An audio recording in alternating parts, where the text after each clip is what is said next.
Assalamualaikum warahmatullahi wabarakatuh. Halo teman-teman semua, kembali lagi bersama saya Mutiara Ashifa, NIM 2213400013.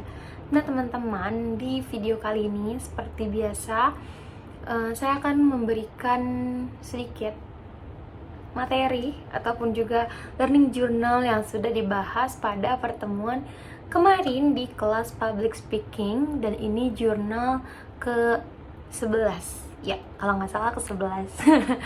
Nah teman-teman, minggu kemarin itu sangat amat menarik ya, dan teman-teman yang maju ke depan juga itu amat sangat menarik. Nah, ketiga teman saya yang dipilih untuk maju ke depan itu ada Isna Afifah, ada Hairani Zahra, dan juga ada Siti Maesaroh. Nah, Isna Afifah di sini menjelaskan tentang produk dari lip, itu mulai dari lipstick, terus lip balm, lip ink, terus juga lip balm, lip gloss, lip glass-tint, terus juga ada lip vinyl, lip matte, dan lain sebagainya. Itu banyak banget produk lip yang kemarin itu dijelasin sama Isna. Itu tentunya menjadi pandangan ataupun juga menjadi pendapat sekaligus apa ya, kayak informasi baru gitu buat aku khususnya, dan juga buat teman-teman di kelas gitu.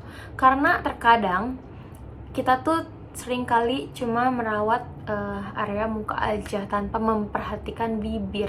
Padahal bibir juga menjadi salah satu hal yang memang harus diperhatikan. Karena kalau misalkan bibir kering itu kan nanti bakal kayak sakit dan pecah-pecah gitu kan, perih nanti jadinya, dan hal itu malah bikin penampilan itu kurang menarik teman-teman. Maka dari itu kita perlu memperhatikan kesehatan dan juga lip care yang harus kita gunakan di kehidupan kita gitu, di sehari-harinya. Nah, next itu ada Hairani Zahra. Hairani Zahra juga menyampaikan materi yang begitu menarik. Kenapa aku bilang begitu menarik? Karena dia membahas tentang adat pernikahan yang ada di sukunya, yaitu suku Batak gitu. Ini benar-benar merupakan informasi baru juga buat diri aku dan teman-teman yang lain juga, meskipun mungkin dari tata cara itu nggak jauh berbeda, tapi dari segi penyebutan katanya itu benar-benar menarik banget gitu. Dan memang ada step-step ataupun juga hal-hal yang beda gitu dari yang sebagaimana yang biasanya tuh dijalanin di masyarakat di lingkungan rumah saya gitu teman-teman.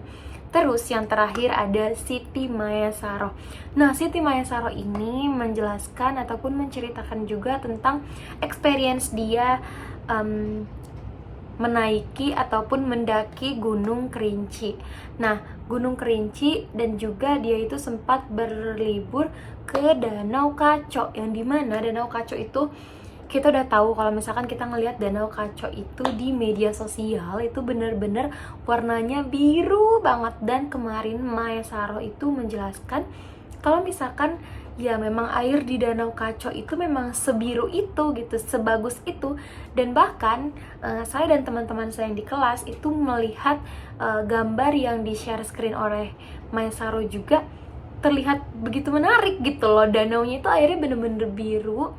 Dan juga hal ini kata Mae merupakan suatu wishlist yang memang menjadi wishlist besar di hidup Mae, yaitu mendaki Gunung Kerinci. Nah teman-teman, segitu aja segitu aja pembahasan dari teman-teman saya yang dibahas di kelas kemarin. Terus kita langsung lanjut aja nih ke pembahasan yang dibahas di kelas, yaitu tentang fobia panggung, ataupun juga masih berkaitan dengan materi sebelumnya, yaitu demam panggung. Nah, di sini tuh kita akan membahas mulai dari definisinya, terus juga mulai dari ciri-cirinya, dan bagaimana sih cara mengatasi dari si demam panggung ini ataupun phobia speaking ini.